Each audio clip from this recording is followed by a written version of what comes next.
I never thought cleaning my son's mansion would make me feel invisible until the day his guests started laughing at me, and I realized I no longer existed in the world I once helped build. My name is Margaret Wilson.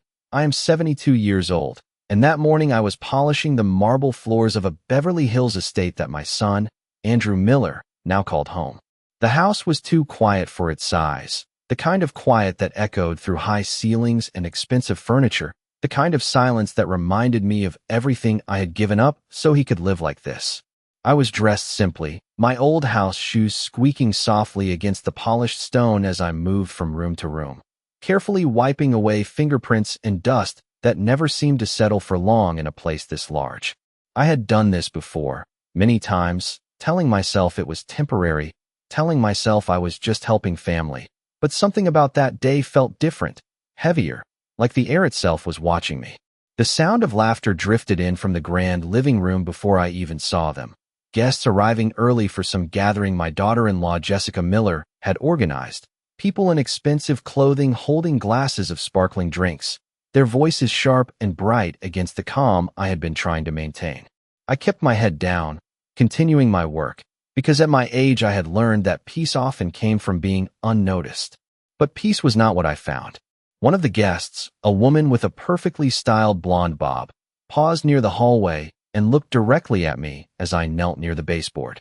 She tilted her head slightly, as if trying to place me in a category that made sense, and then she smiled in a way that did not reach her eyes. Another guest followed her gaze, and then another, until I could feel the weight of their attention settling on my shoulders like something I could not shake off. I heard a whisper, then a soft laugh, then louder laughter that spread through the group like a spark catching dry grass. I did not stop cleaning. My hands kept moving, slow and steady, even as my chest tightened with something I refused to name. Jessica Miller appeared at the top of the stairs at that exact moment, radiant in a dress that matched the elegance of her home, her eyes scanning the room until they landed on me. She smiled, the kind of smile that looked rehearsed, and said lightly, as if I were not standing 3 feet away, "Don't mind her. She has been cleaning here forever." The laughter grew louder after that, not cruel in words but sharp in tone, the kind of laughter that does not need explanation to hurt. I felt Andrew nearby, my son, standing close enough to hear everything, close enough to see me, but his eyes drifted away toward the guests as if looking at me directly required something he could no longer offer. I stood there holding my cleaning cloth, frozen between motion and silence, realizing that in this house, in this moment, I was no longer Margaret Wilson, not a mother, not family, but something far easier for them to define, something they could overlook without consequence. And still, I said nothing, because silence had become the only language I was ever allowed to speak. I kept moving even after their laughter faded, because stopping would have meant acknowledging that I had just been reduced to something I no longer recognized. The cloth in my hand felt heavier as I continued wiping the polished surfaces of the hallway, each motion slow and deliberate, as if repetition could restore the version of myself that once mattered in this house. The guests had already drifted deeper into the living room, their voices blending with soft music and the clinking of glasses, but I could still feel the echo of their attention lingering behind me like a shadow that refused to leave. Jessica Miller's words kept replaying in my mind, not because they were loud, but because they were delivered so casually, as if I had always been invisible and she was simply reminding everyone of a fact they already accepted. I paused near the staircase for a moment, resting one hand lightly against the banister, remembering when Andrew used to run down those steps barefoot, laughing, calling for me to watch him every single time, as if my approval was the most important thing in his world. That memory felt distant now, like something belonging to another life entirely, one where my presence had weight and meaning instead of being treated as background noise. From the corner of my eye, I saw Andrew standing near the guests, holding a drink he barely touched, his posture stiff in a way that told me he was avoiding looking in my direction. It was not anger I saw in him, not even embarrassment, but something quieter and far more difficult to accept, a practiced distance, as if separating himself from me had become easier than explaining my place in his life. Jessica moved through the room with ease, laughing softly at something one of the guests said, occasionally glancing toward me not with acknowledgement, but with the same kind of glance one might give to furniture that had not yet been removed. I continued cleaning because I did not know what else I was supposed to do, because in moments like this, silence had always been expected of me. Yet inside, something unfamiliar began to form, not anger, not sadness, but a slow awareness that I had spent years adjusting myself to fit into spaces that were shrinking without my permission. I remembered selling my small home 5 years earlier when Andrew said the mortgage on this mansion was overwhelming, when he promised it would only be temporary, when he told me family takes care of family. I had believed him without hesitation, packing my life into boxes without asking what it would mean to become dependent on the very space I helped create. Now, standing in a hallway filled with voices that did not include me, I began to notice how often I had been stepping aside, how often I had been quiet, how often I had mistaken endurance for belonging. The sound of laughter rose again from the living room, and this time I did not look up. I simply folded the cloth more tightly in my hand and continued forward, one slow step at a time, as if movement alone could carry me through something I was only beginning to understand. I continued moving through the mansion, but the air inside the house felt different now, as if something subtle had shifted beneath the surface of every polished surface and every carefully arranged piece of furniture. The laughter from the living room still echoed faintly, but it no longer felt like the center of the world, more like background noise to something else I could not yet see clearly.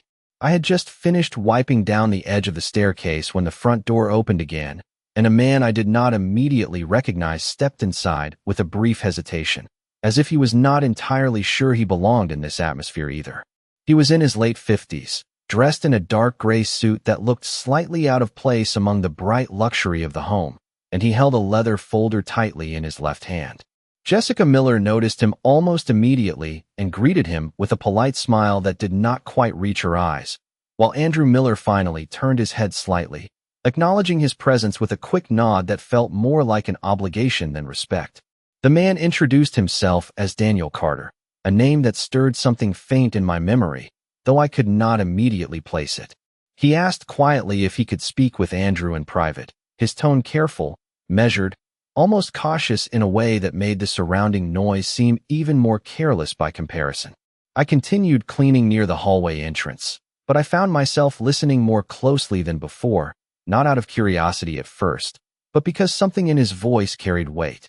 Jessica tried to deflect the request with a light laugh, suggesting that whatever needed to be discussed could wait, but Daniel Carter gently insisted, saying it concerned old arrangements and documents that should not be overlooked. That word, documents, caught my attention in a way I did not expect, and for the first time that afternoon I stopped fully instead of pretending to continue my work. Andrew Miller's posture changed slightly, a subtle tightening in his shoulders that I recognized as discomfort rather than confidence. Jessica placed a hand on his arm, whispering something too soft for me to hear, but her expression no longer held the same effortless amusement from earlier. Daniel Carter opened his folder just slightly, revealing papers that were too far for me to read, but his tone lowered as he mentioned my name directly, Margaret Wilson, which made the room feel suddenly colder despite the warmth of the gathering. He explained carefully that certain financial contributions tied to the property had originally been structured under my authorization, and that recent changes had not been fully finalized in the official records. The words were simple, but the effect was immediate, because I saw Andrew look away again, this time not just from me, but from the conversation itself. Jessica's smile faded for the first time, replaced by something sharper, more alert, as if she was recalculating something in real time. I did not speak, I did not move, but inside me something began to align, pieces of past conversations, quiet agreements, and promises that had once felt temporary but were now beginning to look very different under this new light. And for the first time since entering that mansion, I was no longer only the one cleaning it. I was beginning to understand why I had been allowed to remain inside it at all. I stood still near the edge of the hallway as Daniel Carter's words settled into the air, like something far heavier than their simple legal meaning. And for the first time that afternoon, the noise from the living room felt distant, almost unreal, as if I were hearing it from another house entirely. Andrew Miller shifted his weight uneasily beside Jessica Miller, his eyes fixed somewhere between the floor and the papers in Daniel's hands, while Jessica's expression tightened into something controlled and unreadable. I did not speak, yet inside my mind something began to unfold, not as emotion but as memory, one moment connecting to another with a clarity that made my chest feel strangely still. I remembered 5 years earlier when Andrew had called me late in the evening, his voice filled with urgency about an opportunity he could not miss, about a property in Beverly Hills that required immediate financial support or it would be gone forever. I remembered sitting at my small kitchen table, looking at the numbers on my savings account, the money I had kept for emergencies, for comfort, for the years I had quietly assumed would be mine to live with dignity. I remembered asking him if this was truly necessary, and I remembered his answer, gentle but firm, telling me it was temporary, that everything would be properly structured, that I would always be taken care of. I had trusted him because he was my son, because trust had always been something I gave before I thought to question it. Daniel Carter's voice interrupted my thoughts as he continued speaking softly to Andrew, explaining that certain funds had been recorded under transitional arrangements that were never fully updated into permanent ownership records, and that those arrangements still listed my name in ways that had not been formally resolved. I saw Jessica glance at Andrew at that moment, a quick look that carried more meaning than words, and I noticed for the first time that her earlier confidence was beginning to fracture into something closer to concern. Andrew finally spoke, his voice low, insisting that everything had been handled correctly, but there was a hesitation in his tone that I had never heard before when he spoke about this house. I began to recall more details now, not just the financial request, but the gradual changes that followed. The way my name had slowly disappeared from conversations about ownership, the way decisions were made without my input, the way I was always thanked but never included. I remembered moving into this mansion after the sale of my old home, believing I was joining my son's life, not realizing I was being repositioned within it. Daniel Carter closed his folder slightly, but did not put it away, as if waiting for acknowledgement that was not coming. The guests in the living room continued laughing, unaware that something invisible but significant was shifting just beyond their attention. I looked at Andrew then, really looked at him, and for the first time I did not see my son as I remembered him, but a man standing carefully between two versions of truth, neither of which he seemed willing to fully claim. And in that silence, I understood that nothing in this house had ever been as temporary as I had been led to believe. I remained standing in the hallway as Daniel Carter slowly closed his folder a little more firmly, not ending the conversation but controlling its rhythm, as if he understood that what came next required precision rather than urgency. The air in the mansion felt different now, no longer just heavy with laughter from the guests, but layered with something quieter, more concentrated, like a truth that had been waiting too long to surface. Andrew Miller finally stepped forward, asking Daniel in a restrained voice what exactly he was implying about the records, and for the first time I heard uncertainty replace the authority he usually carried in this house. Jessica Miller stayed silent beside him, her arms folded tightly, her earlier confidence replaced with a watchfulness that no longer tried to disguise concern. Daniel looked at both of them before turning slightly toward me, and when he spoke again his voice softened, not out of hesitation, but out of respect. He said my name again, Margaret Wilson, and this time it did not sound like an identifier. It sounded like a reminder of something important that had been overlooked. He explained carefully that years ago, when I contributed the majority of the funds for the property, the agreement had been structured in a way that preserved my legal stake under a trust arrangement that was never fully dissolved, despite later assumptions made within the family. As he spoke, I felt something inside me shift, not shock exactly, but recognition, as if pieces of conversations I had once dismissed as administrative details were now aligning into a shape I could finally see clearly. I remembered signatures, meetings I had attended without fully understanding their purpose, reassurances I had accepted because they came from people I trusted. Andrew's expression tightened, and Jessica's gaze moved quickly toward him again, but neither of them interrupted Daniel this time. Then Daniel said something that changed the atmosphere entirely. He explained that the current legal standing of the property had not been updated to reflect full transfer, meaning that while I had been living in what everyone referred to as Andrew's mansion, the underlying ownership structure had never fully removed my controlling interest. The words were simple, but the effect was immediate.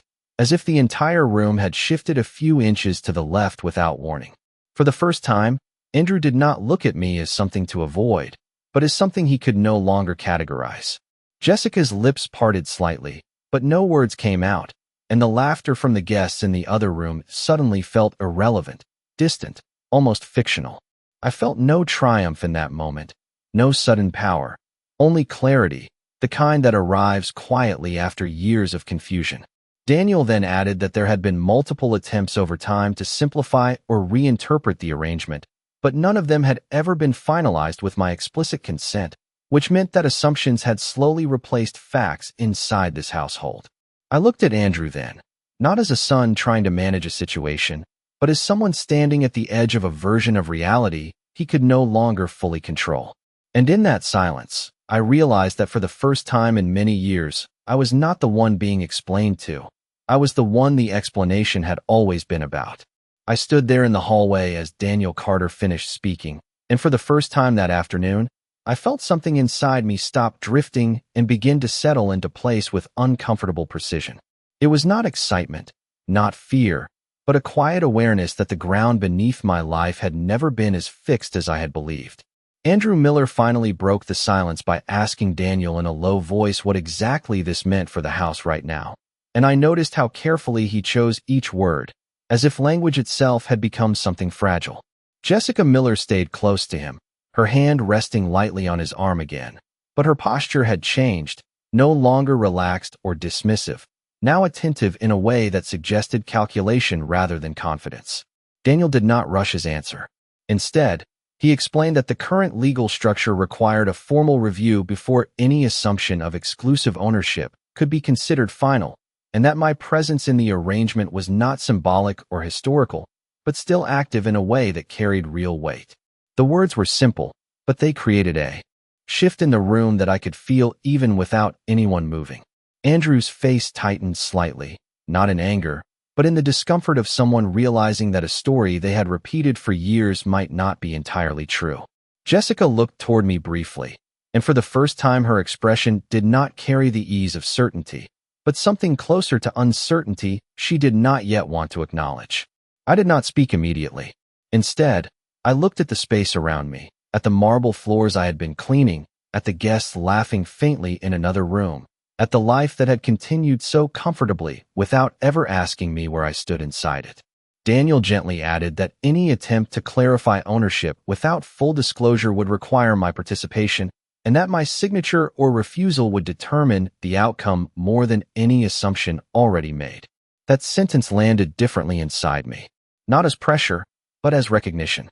For years I had been present in this house as someone expected to adjust, to remain quiet, to accept explanations rather than create them. But now I understood something I had not allowed myself to see before. That silence had never been neutrality.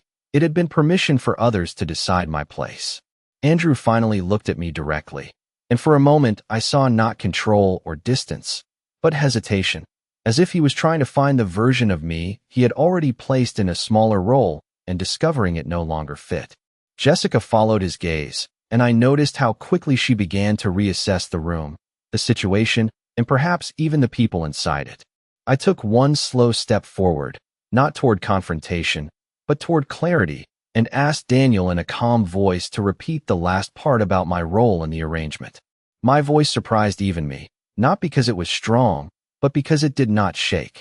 And in that moment, I realized that whatever came next in this house would no longer be decided by assumption alone.